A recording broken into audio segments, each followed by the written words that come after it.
Okey, kalau korang tengah cari satu meja camping yang senang, simple, senang nak bawa, dia punya saiz pun okey, mudah digunakan, yang ni memang saya sangat recommend lah. Ni daripada WTHB Outdoor. Dia punya saiz dia besar macam ni je. Nak bawa pun senang. Dia punya packaging dia nipis je, berat dia pun boleh tahan sebab dia memang sangat solid. Okey, saya suka dia punya packaging dia simple. Dia tak serabut lah, dia just simple macam ni je. So boleh pegang dekat dia punya kaki ni. So nak simpan pun dia mudah nak selit-selit lah. Okey, dia ada bag macam ni.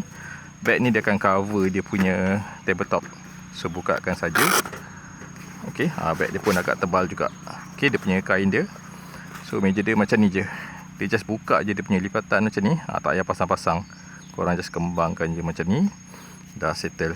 So dia macam ni je. Dia punya size dia taklah besar sangat, tapi sesuai lah untuk guna seorang ataupun berdua. Just nice sahaja. Dia punya tabletop, dia punya kaki pun solid, dia jenis macam ni. So dekat tepi sini dia akan ada lubang macam ni. Dia nampak macam tactical sikit. So korang boleh gantung apa-apa yang sesuai. Lepas tu dekat hujung dia akan ada lubang sini. So kalau korang ada pole yang boleh attach dekat meja, boleh pasang dekat sini. Okey, meja ni walaupun dia nampak kecil, nampak simple macam ni, tapi dia kukuh. So nak letak barang yang berat sikit pun boleh, tak ada masalah. Okey, sebab dia punya frame dia memang steady. Okey, dia punya kaki pun solid macam ni.